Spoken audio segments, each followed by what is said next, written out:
Beneath the waves, moments of beauty can transform into sudden terror. The ocean hides predators whose speed and power leave little chance for escape, striking without warning in both shallow and deep waters. What begins as windsurfing, freediving, or even professional drills can escalate into violent struggles for survival. From a windsurfer ambushed near South Africa's seal colonies to a hammerhead charging during a photo shoot off Costa Rica, the dangers span wide. In this video, we'll uncover 6 chilling encounters that reveal the ocean's darkest surprises. The waters off Gansbaai, South Africa, had earned their reputation as one of the world's most dangerous shark-infested zones long before September 19, 2025. Located along the Western Cape's coastline, this small fishing town sat precariously close to Shark Alley, a narrow channel between Dyer Island and Geyser Rock, where thousands of Cape Fur seals congregated year-round. The area's unique geography created perfect hunting conditions for great white sharks, with the cold Benguela current carrying nutrient-rich waters that sustained massive marine ecosystems. Local fishermen had reported unusual shark activity that week, with several massive specimens spotted cruising the shallows near the seal colony. Emma Lawson had traveled from Perth, Australia, specifically to windsurf these legendary waters. At 28, she possessed over a decade of competitive windsurfing experience across some of the world's most challenging conditions. Her sponsors had arranged this South African expedition as part of a documentary series showcasing extreme water sports in predator-heavy environments. Emma understood the risks, but felt confident in her abilities and the safety protocols established by her support team. The morning conditions appeared ideal for windsurfing, with steady 15-knot winds and relatively clear visibility extending 30 meters underwater. Emma launched her custom racing board approximately 200 meters from the main seal colony, where hundreds of seals were actively feeding and playing in the surf. Her bright orange wetsuit and fluorescent sail created a stark contrast against the dark blue-green waters of the Atlantic. 3 other windsurfers accompanied her, along with a safety boat positioned roughly 50 meters away. Emma had been sailing for approximately 40 minutes when she decided to attempt a particularly challenging jibe near the edge of the seal feeding area. The maneuver required her to shift her weight dramatically while maintaining speed through the turn. As she leaned into the turn, her board carved a sharp arc through the water, sending spray cascading in all directions. The sudden movement and vibration caught the attention of something lurking beneath the surface. The attack came without warning. A massive 17-foot great white shark erupted from the depths directly beneath Emma's board, its enormous jaws already gaping wide as it breached the surface. The impact was tremendous, lifting both Emma and her entire windsurfing rig several feet above the water. The shark's powerful jaws clamped down on Emma's legs and the rear section of her board simultaneously, creating a horrifying grinding sound as serrated teeth tore through fiberglass and neoprene. Emma found herself suddenly airborne, her safety harness still attached to the sail, as the shark's thrashing motion sent the entire rig spinning violently through the air. She crashed back into the water with tremendous force, her legs still trapped within the predator's massive jaws. The shark began its characteristic death roll, attempting to disorient and dismember its prey through rapid spinning motions. The shark's massive jaws crushed through bone and muscle as its razor-sharp teeth severed Emma's right leg just below the knee, while inflicting devastating damage to her left thigh. The other windsurfers witnessed the attack from approximately 30 meters away and immediately began sailing toward the chaos while shouting warnings to the safety boat. They slapped their boards against the water's surface, creating as much noise and disturbance as possible, in the hope of confusing or distracting the attacking shark. The safety boat's engine roared to life as the crew rushed toward the scene, although they knew any rescue attempt would be extremely hazardous with an active predator in the water. For several terrifying minutes, Emma remained partially submerged while the shark continued its assault. She later reported feeling surprisingly little pain during the initial attack, though she remained acutely aware of the massive predator shaking her like a rag doll. Her windsurfing harness had become tangled with the sail rigging, preventing her from being dragged completely underwater, which likely saved her life. The shark maintained its grip, continuing to thrash violently as Emma felt her lower leg being completely torn away from her body. The breakthrough came when one of the approaching windsurfers managed to strike the shark's head with his boom, creating a loud impact that startled the predator. The great white suddenly released its grip and sank beneath the surface, disappearing as quickly as it had appeared. Emma immediately surfaced, gasping and disoriented, bleeding heavily from the traumatic amputation. Her bright orange wetsuit was completely shredded and stained dark red with massive amounts of blood pouring from her severed leg. The rescue operation proceeded with remarkable efficiency despite the chaotic circumstances. The safety boat crew pulled Emma from the water within minutes, maintaining a constant vigilance for the shark's return. Emergency tourniquets were immediately applied to stem the catastrophic bleeding from her amputated right leg. Her left leg had also sustained severe lacerations and deep muscle damage, with several major blood vessels compromised. The crew worked frantically to stabilize her as she drifted in and out of consciousness from severe blood loss. Emergency medical services had been pre-positioned in Gansbai due to the high-risk nature of the expedition. Emma was transported by helicopter to a trauma center in Cape Town within 40 minutes of the attack. Surgeons worked through the night in multiple emergency procedures to save Emma's life, performing blood transfusions and vascular repairs to address the massive trauma. They had to amputate further and reshape the remainder of her right leg to create a viable residual limb. The extensive damage to her left leg required multiple reconstructive surgeries, leaving her with permanent nerve damage and limited mobility. Marine biologists who examined photographs of the attack scene later confirmed that the shark measured approximately 17 feet in length and weighed an estimated 3,000 pounds. They noted that the attack occurred in prime hunting territory during peak feeding hours, when great whites typically patrol the edges of seal colonies. The experts emphasized that Emma's survival was nothing short of miraculous, given the severity of her injuries and the amount of blood loss sustained during the attack. Emma faced a long and difficult recovery process, learning to adapt to life as an amputee while dealing with chronic pain and mobility limitations in her remaining leg. Though she eventually learned to walk again with the aid of a prosthetic device, her competitive windsurfing career was permanently ended. The experience fundamentally changed not only her approach to water sports, but her entire way of life, as she worked to rebuild her identity beyond the physical limitations imposed by her permanent injuries. The waters surrounding the unnamed coral reef system, 30 kilometers off the coast of Belize, had remained largely unexplored until 2019, when marine engineering companies began conducting seismic surveys to assess potential underwater drilling sites. This particular reef formation sat at a depth of approximately 40 meters, where the continental shelf dropped dramatically into the Caribbean's deeper waters.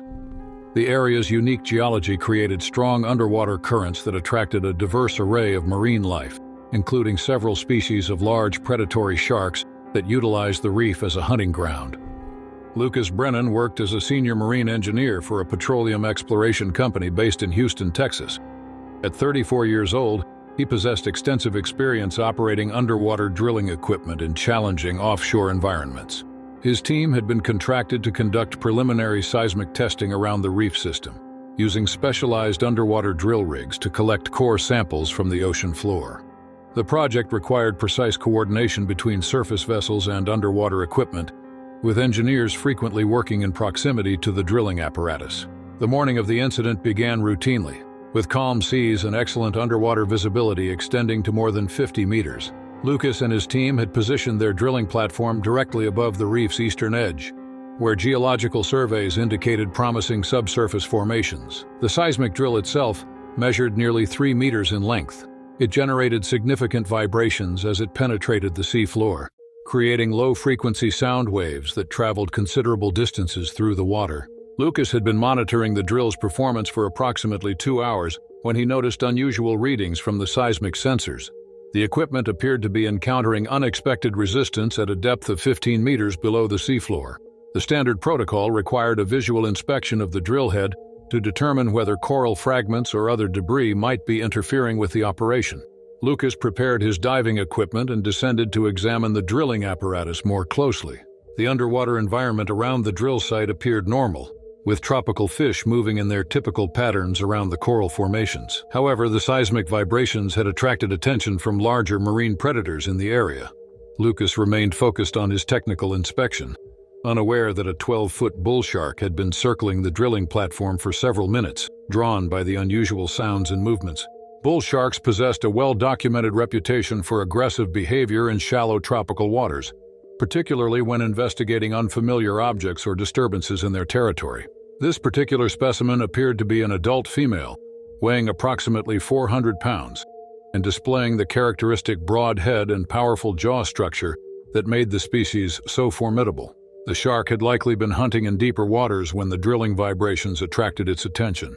Lucas positioned himself directly beside the drill head to examine the sensor array when the attack occurred. The bull shark approached from behind and below, using the drilling equipment as cover to mask its approach. Without warning, the predator lunged upward and clamped its massive jaws around Lucas's right forearm, just above the elbow. The impact was tremendous, lifting Lucas several feet upward, while the shark's powerful neck muscles began the characteristic thrashing motion designed to tear flesh from bone. The pain was immediate and overwhelming, though Lucas later reported feeling more pressure than sharp pain during the initial bite. The shark's serrated teeth penetrated deeply through his wetsuit and into the muscle tissue of his forearm, while its thrashing motion scraped his body against the steel framework of the drilling rig. Lucas instinctively grabbed the drill's support structure with his free hand, trying to maintain his position while the shark continued its assault. Surface crew members monitoring the diving operation witnessed the attack through underwater cameras and immediately initiated emergency procedures. 2 divers descended rapidly, while others prepared medical equipment and contacted emergency services. The surface crew also activated the drill's emergency shutdown sequence, though the vibrations continued for several minutes as the massive equipment powered down. The rescue effort required considerable courage, as the bull shark showed no immediate intention of releasing its grip on Lucas's arm.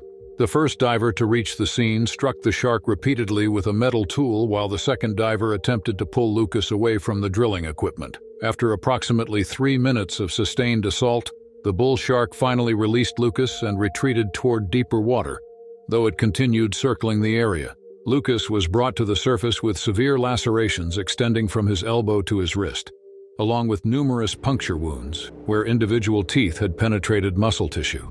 The medical team aboard the drilling platform provided immediate treatment to control bleeding and stabilize his condition. A Coast Guard helicopter transported him to a trauma center in Belize City within 2 hours of the attack. Surgeons required several procedures to repair the extensive damage to Lucas's forearm, including reconstruction of torn muscle tissue and treatment of bone fractures caused by the shark's crushing bite force. Despite the severity of his injuries, Lucas retained full function of his arm and returned to work 6 months after the incident. However, he admitted that the experience had significantly changed his approach to underwater operations in predator-rich environments. The coral reef system off the coast of Queensland, Australia, near the small coastal town of Cardwell, had supported marine tourism operations for over 2 decades before the tragic incident of 2016. This particular section of the Great Barrier Reef Marine Park attracted thousands of visitors annually due to its exceptional biodiversity and relatively shallow waters, which allowed for spectacular snorkeling and diving experiences. The area's warm tropical waters maintained year-round temperatures above 24 degrees Celsius, creating ideal conditions for both marine life and tourist activities. Mia Richardson had operated her family's marine tour business in the region for 8 years, inheriting the operation from her father, who established it in the early 1990s. At 31 years old, she possessed extensive knowledge of local reef systems and maintained an exemplary safety record throughout her career. Her younger brother, Alex Richardson, frequently assisted with tour operations despite his primary career as a marine biology student at a university in Brisbane. At 23, Alex combined academic knowledge with practical experience gained from years working alongside his sister. The morning tour on March 15, 2016, included 12 paying customers from various international destinations, primarily families seeking to experience Australia's famous reef ecosystem. Weather conditions were ideal, with calm seas and underwater visibility exceeding 30 meters. The tour group had visited 2 different reef sites earlier in the day, with both stops proceeding without incident. Mia had selected a third location known for its diverse shark population. However, she emphasized to tourists that the species typically encountered were relatively harmless reef sharks and small nurse sharks. The final stop was positioned above a coral formation, where tiger sharks were occasionally spotted, though sightings remained relatively rare. Mia explained to her passengers that tiger sharks typically avoided areas with high human activity, preferring to hunt in deeper waters during daylight hours. She established standard safety protocols, requiring all swimmers to remain within a designated area and maintain visual contact with the boat at all times. Alex entered the water first to assess conditions and identify marine life for the tourists to observe. He had performed similar reconnaissance dives hundreds of times without incident, though he maintained a healthy respect for the potential dangers present in any marine environment. The water initially appeared normal, with typical reef fish activity and no signs of large predators in the immediate vicinity. Approximately 10 minutes into the swimming session, a 12-foot tiger shark appeared near the edge of the designated swimming area. The predator moved slowly and deliberately, displaying the characteristic stripe pattern that gave the species its name. Mia immediately instructed her passengers to remain calm and observe the magnificent creature from a safe distance, emphasizing that tiger sharks rarely showed aggressive behavior toward humans in daylight hours. Alex became fascinated by the shark's proximity and apparent docility, later telling witnesses that he wanted to capture closer photographs of the animal for his marine biology studies. Despite Mia's repeated warnings to maintain distance, Alex slowly approached the tiger shark, extending his underwater camera to photograph its distinctive markings. The shark appeared uninterested initially, continuing its slow patrol along the reef's edge. The situation deteriorated rapidly when Alex attempted to touch the shark's dorsal fin, apparently believing the animal's calm demeanor meant it was safe. The tiger shark reacted instantly to the physical contact, spinning toward Alex with surprising speed and clamping its powerful jaws around his extended forearm. The attack occurred less than 20 meters from the tour boat, in full view of horrified passengers and Mia herself. Mia immediately dove into the water despite the obvious danger, shouting warnings to her passengers while attempting to reach her brother. The tiger shark's powerful neck muscles began the characteristic thrashing motion as it dragged Alex beneath the surface, leaving an expanding pool of blood at the surface. Several male passengers jumped into the water to assist with the rescue effort, though their lack of diving experience limited their effectiveness. The struggle continued for approximately 2 minutes before the tiger shark released its grip and disappeared into deeper water. Alex surfaced briefly, conscious but severely injured, with his right arm nearly severed at the elbow. The rescue effort proceeded quickly, with passengers helping to pull Alex onto the boat while Mia applied pressure to control bleeding. Despite their efforts, Alex had lost massive amounts of blood and suffered severe trauma to multiple organ systems. Emergency services responded within 30 minutes, though the remote location complicated evacuation efforts. A rescue helicopter transported Alex to a hospital in Cairns, where trauma surgeons worked desperately to save his life. Despite their best efforts, Alex succumbed to his injuries approximately 4 hours after the attack, having never regained consciousness following his arrival at the hospital. The incident prompted extensive investigation by Queensland authorities and marine safety organizations. Experts have determined that tiger sharks, although generally avoiding human contact, can react aggressively to unexpected physical contact or perceived threats. The attack highlighted the extreme danger of attempting to interact physically with large predatory sharks, even those that appear calm or docile. Mia continued operating her tour business following the tragedy, though she implemented significantly stricter safety protocols and discontinued visits to areas with known tiger shark populations. She established a marine safety foundation in Alex's memory, focusing on educating tourists about appropriate behavior around large marine predators and supporting research into shark attack prevention strategies. The deep waters surrounding the Bahamas archipelago had long attracted extreme freediving enthusiasts seeking to test their limits in some of the world's most challenging marine environments. Located approximately 60 kilometers southeast of Nassau, the area known locally as the Tongue of the Ocean features dramatic underwater topography, where the seafloor plunges from 30 meters to over 6,000 meters within a relatively short distance. This underwater canyon system created unique currents, attracting a diverse array of marine life, including several species of open ocean sharks that rarely venture into coastal areas. Nina Castellano had established herself as one of the Caribbean's most accomplished freedivers by 2021, holding several regional depth records and operating a small diving instruction business from her base in Nassau. At 29 years old, she possessed exceptional lung capacity and underwater endurance, regularly achieving depths exceeding 60 meters during training sessions. Her latest project involved documenting shipwrecks in deep water, combining her diving skills with underwater photography to create compelling visual records of maritime history.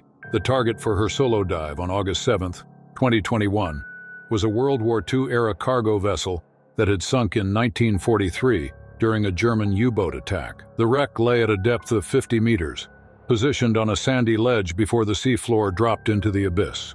Previous expeditions had revealed that the ship remained largely intact, providing excellent photographic opportunities for divers willing to venture into the dangerous open ocean environment.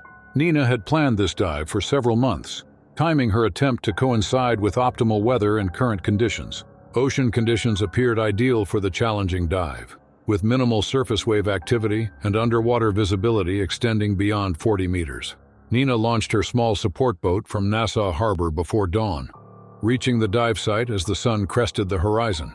She had informed harbor authorities of her diving plan and established radio contact protocols, though she acknowledged that emergency assistance would be extremely limited at such a remote location.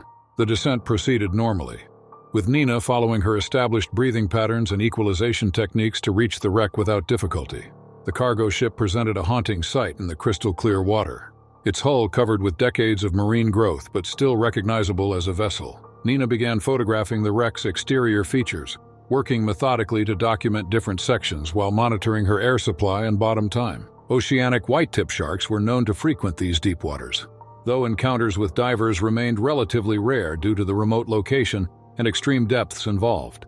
These open ocean predators typically measured between 8 and 12 feet in length and possessed a well-documented reputation for bold investigative behavior when encountering unfamiliar objects or creatures.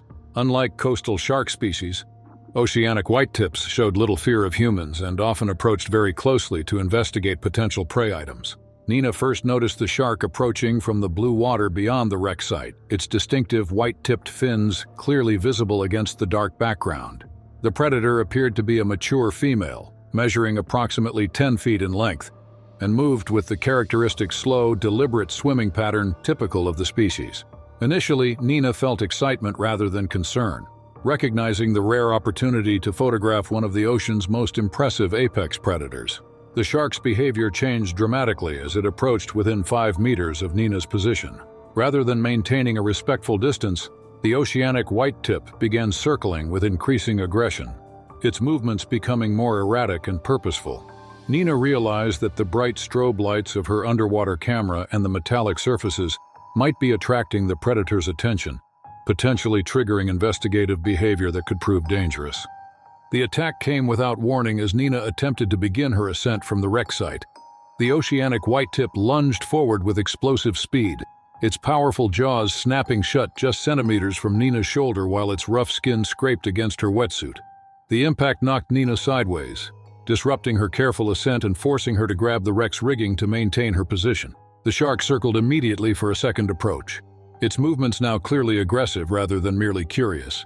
Nina's extensive freediving experience proved crucial during the encounter as she remained composed despite the terrifying circumstances. She kicked powerfully toward the surface while waving her camera and fins to create maximum disturbance, hoping to discourage further attacks. The oceanic whitetip followed her ascent for approximately 20 meters before apparently losing interest and returning to the depths. Nina reached her support boat with minor lacerations on her shoulder, where the shark's rough skin had abraded her wetsuit. However, she had avoided serious injury through a combination of skill and luck. The encounter lasted less than 3 minutes but left her deeply shaken by the predator's boldness and aggression. She later reported that the shark showed no fear whatsoever, displaying the confident behavior typical of apex predators in their natural environment. Marine biologists who reviewed Nina's account emphasized that the oceanic whitetip was among the most dangerous shark species for humans to encounter in open water. Their natural curiosity, combined with their large size and powerful jaws, made them particularly hazardous for solo divers operating far from assistance. The experts noted that Nina's experience and quick thinking likely prevented a much more serious outcome, though they strongly discouraged solo diving in areas known to harbor such predators. Monterey Bay, California, has served as a primary training location for United States Coast Guard rescue operations since the 1950s, due to its challenging marine environment and proximity to major population centers. The bay's unique underwater topography featured the massive Monterey Canyon, which plunged to depths exceeding 3,000 meters just offshore, creating upwelling currents that supported a diverse array of marine ecosystems. These nutrient-rich waters attracted enormous populations of marine mammals, including several species of seals and sea lions that formed the foundation of the local food web. The area's abundant seal colonies inevitably attracted great white sharks, which used the bay as prime hunting grounds throughout the year. Marine biologists had documented over 50 individual great whites in Monterey Bay waters, with some specimens exceeding 20 feet in length. Despite the known presence of this predator, Coast Guard training operations continued year-round, employing extensive safety protocols designed to minimize the risk of dangerous encounters while maintaining realistic training conditions. Petty Officer Carlos Ramirez had served with the Coast Guard for 6 years when he participated in the Advanced Water Rescue Training exercise scheduled for October 12, 2020. At 28 years old, he possessed extensive experience in maritime rescue operations and had completed numerous training exercises in challenging ocean conditions. The particular exercise that day focused on helicopter rescue techniques, requiring Coast Guard personnel to simulate distressed swimmers in realistic ocean conditions. In contrast, rescue helicopters practiced precision hovering and basket deployments. Training protocols required participants to operate in waters near known seal colonies, simulating real-world rescue conditions where maritime emergencies frequently occur in areas with high marine wildlife activity. The exercise location was positioned approximately 800 meters from a major seal rookery on the rocky shores near Seal Point, where hundreds of harbor seals and California sea lions congregated during their breeding season. Coast Guard safety officers maintained constant surveillance from multiple vessels, with trained marine life observers scanning for signs of predator activity. Ocean conditions appeared ideal for the training exercise, with moderate wave heights and excellent underwater visibility extending beyond 20 meters. Ramirez and 3 other Coast Guard personnel entered the water wearing standard survival suits and safety equipment, while rescue helicopters positioned themselves overhead for practice approaches. The exercise had proceeded for approximately 15 minutes when the first helicopter began its approach to practice basket rescue procedures, with Ramirez serving as the simulated victim. Great white sharks typically hunted near seal colonies during morning hours, using ambush tactics that involved approaching prey from below and behind. The particular predator involved in this incident appeared to be a mature female measuring approximately 17 feet in length, based on witness observations from safety personnel. The shark had likely been hunting in the area for some time before the training exercise began, using the underwater terrain to conceal its movements while stalking seals near the surface.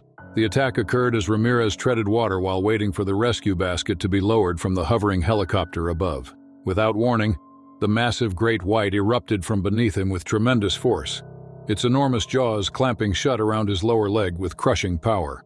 The impact lifted Ramirez partially out of the water, as the shark's momentum carried both predator and victim upward in a spectacular breach that was witnessed by dozens of Coast Guard personnel. The shark's serrated teeth penetrated deeply through Ramirez's protective suit and into the muscle tissue of his calf and ankle. In contrast, its powerful jaw muscles applied estimated bite forces exceeding 2 tons per square inch. The predator immediately began its characteristic death roll, attempting to disorient its prey while tearing flesh from bone through rapid spinning motions. Ramirez found himself completely helpless in the grip of one of nature's most efficient killing machines. Coast Guard rescue protocols for shark attacks had been extensively rehearsed, though actual implementation proved far more challenging than simulated scenarios. Safety boat crews converged on the attack site within seconds, using boat hooks and paddles to strike the water around the shark while attempting to distract or discourage the predator. The helicopter crew maintained their hovering position while medical personnel prepared emergency treatment equipment. The breakthrough came when one safety officer managed to strike the great white directly on its sensitive snout with a boat hook, causing the predator to release its grip on Ramirez and sink beneath the surface. The rescue operation proceeded with remarkable efficiency, with Ramirez pulled from the water and onto a safety vessel within minutes of the attack. Medical personnel immediately began treating his injuries while the helicopter prepared for emergency transport to a trauma center. Ramirez sustained severe lacerations and puncture wounds extending from his knee to his ankle, with several deep gashes where individual teeth had torn through muscle tissue. Remarkably, no major arteries or bones had been damaged, though the psychological trauma proved significant. Surgeons at the regional medical center required several hours to clean and close the wounds, removing wetsuit material and applying over 200 stitches to the damaged tissue. The incident prompted an extensive review of Coast Guard training procedures, though officials concluded that the safety protocols had functioned effectively in preventing a potentially fatal outcome. Marine biologists noted that the attack likely resulted from mistaken identity. with the shark confusing Ramirez for a seal due to his dark survival suit and the surface swimming motions he made. The predator's quick release and retreat suggested typical great white behavior when encountering unfamiliar prey items. Ramirez returned to active duty 6 months after the attack, although he admitted that the experience had fundamentally changed his perspective on ocean rescue operations in predator-rich environments. Cocos Island, located approximately 500 kilometers off the Pacific coast of Costa Rica, had earned recognition as one of the world's premier destinations for underwater photography by 2018. This remote volcanic island, situated in the middle of the eastern tropical Pacific, is characterized by deep ocean currents that create unique marine conditions, attracting massive schools of hammerhead sharks throughout the year. The island's protected status as a national park has preserved pristine underwater ecosystems, making it an ideal location for photographers seeking to capture images of large pelagic species in their natural habitat. The island's geological history dates back over 2 million years, when volcanic activity created the underwater mountains that now form the foundation for one of the Pacific's most diverse marine ecosystems. Strong currents from the Panama Current and Costa Rica Coastal Current converged around the island, bringing nutrient-rich waters that supported massive populations of plankton and small fish.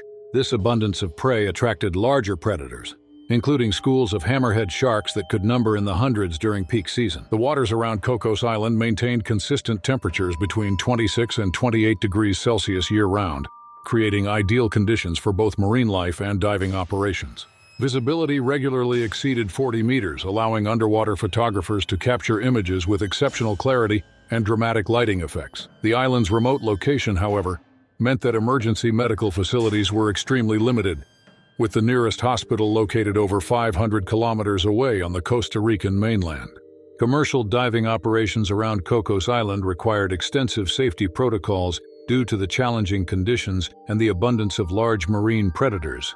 The island's waters hosted not only hammerhead sharks but also tiger sharks, Galapagos sharks, and occasional great whites, creating an environment where constant vigilance was essential for diver safety. Weather conditions could change rapidly in the open Pacific, with strong currents and sudden storms posing additional hazards to underwater operations. Elena had established herself as one of Central America's most accomplished underwater fashion photographers, specializing in dramatic images that combined human models with marine environments. At 35 years old, she possessed over a decade of experience working in challenging underwater conditions, having completed projects in locations ranging from the Red Sea to the Maldives. Her latest assignment involved creating a fashion spread for an international magazine, featuring underwater couture photography with hammerhead sharks as a dramatic backdrop. Marco, the male model selected for the project, had extensive experience in underwater modeling despite his primary career as a commercial fashion model in San Jose. At 26 years old, he maintained excellent physical fitness and possessed advanced diving certification, making him an ideal candidate for the technically demanding underwater photography required at Cocos Island. The project team, comprising safety divers, lighting specialists, and marine life observers, worked together to create stunning images while maintaining the highest safety standards. The photography session on September 23, 2018, was scheduled to coincide with peak hammerhead activity during the early morning hours, when large schools typically congregated near the island's underwater seamounts. These geological formations created upwelling currents that attracted a diverse array of marine life, including the hammerhead sharks that had made Cocos Island famous among divers worldwide.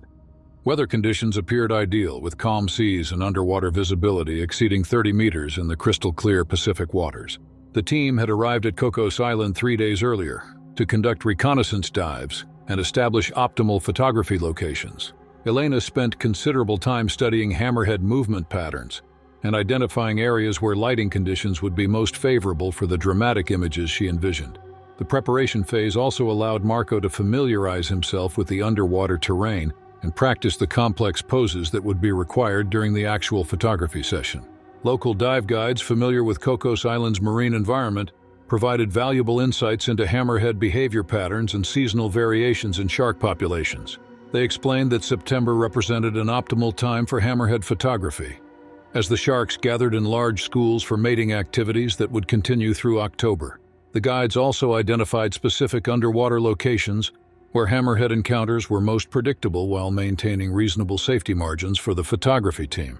The team descended to a depth of approximately 25 meters, where previous reconnaissance had revealed consistent hammerhead activity near a prominent coral formation. Elena positioned her underwater lighting equipment to create dramatic shadows and highlights, while Marco prepared for the complex poses required to develop compelling fashion imagery in the weightless underwater environment.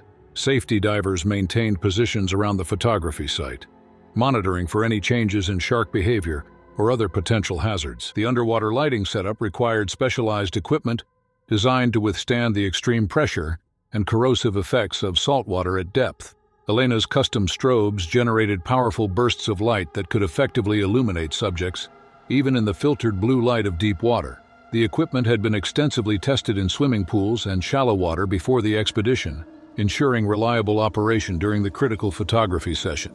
Scalloped hammerhead sharks were generally considered among the least aggressive species toward humans, typically displaying curious but cautious behavior when encountering divers. However, their large size and powerful swimming abilities demanded respect from underwater photographers working in proximity. The particular school of sharks present during the photography session consisted of approximately 30 individuals, ranging from 8 to 14 feet in length, representing a mix of juveniles and mature adults. The photography session proceeded normally for approximately 40 minutes, with Elena capturing several dramatic images of Marco positioned near the hammerhead school. The sharks maintained their typical formation swimming patterns, occasionally approaching within several meters of the modeling setup, but showing no signs of aggressive behavior. Marco demonstrated excellent underwater modeling skills, maintaining natural-looking poses while remaining aware of the shark's positions and movements around him. The incident occurred during what was planned to be the final series of photographs, with Marco positioned directly below a large female hammerhead, measuring approximately 12 feet in length. Elena had requested him to extend his arms upward in a dramatic pose, creating visual lines that would complement the shark's distinctive silhouette above him. The positioning required Marco to remain nearly motionless, while the hammerhead swam slowly overhead, passing within 2 meters of his extended hands. The hammerhead's behavior changed suddenly when Marco's movement apparently triggered some form of defensive response. Rather than continuing its slow swimming pattern, the large female accelerated toward Marco with surprising speed, brushing against his extended arm and snapping its jaws in a clear threat display. The contact knocked Marco sideways, disrupting his carefully maintained position and sending him tumbling through the water column. Elena immediately activated her emergency signaling device while the safety divers converged on Marco's position, though they maintained careful distance from the now agitated hammerhead school. The large female continued circling the area, displaying elevated tail movements and compressed swimming posture that indicated heightened stress or aggression. Marco managed to regain control of his position and began ascending slowly while monitoring the shark's behavior. The encounter resulted in minor lacerations on Marco's forearm, where the hammerhead's rough skin had abraded his wetsuit, along with several bruises from his impact with the coral formation. More significantly, the incident demonstrated how quickly hammerhead behavior could change from docile to potentially dangerous when sharks felt crowded or threatened by human presence. Elena captured several dramatic photographs of the encounter, though she immediately discontinued the session out of concern for everyone's safety. The team returned to the surface without further incident, though Marco required minor medical treatment for his abrasions and bruises. Marine biologists who reviewed Elena's photographs noted that the hammerhead's behavior appeared consistent with defensive rather than predatory responses, suggesting that the shark felt threatened by Marco's proximity rather than viewing him as potential prey. The incident highlighted the importance of maintaining respectful distances even from generally docile shark species. Elena completed her fashion photography project, using images captured before the incident to create a stunning magazine spread that showcased both the beauty and inherent danger of working with large marine predators. Marco continued his underwater modeling career, though he admitted the experience taught him greater respect for the unpredictable nature of wild sharks in their natural environment. The incident report filed with Costa Rican authorities emphasized the professional conduct of the entire photography team and the effectiveness of their safety protocols in preventing serious injury. Marine park officials praised the team's responsible approach to wildlife interaction and their immediate cessation of activities when shark behavior indicated potential danger. The photographs Elena captured became some of the most celebrated underwater fashion images ever published, winning several international photography awards while raising awareness about hammerhead shark conservation efforts around Cocos Island.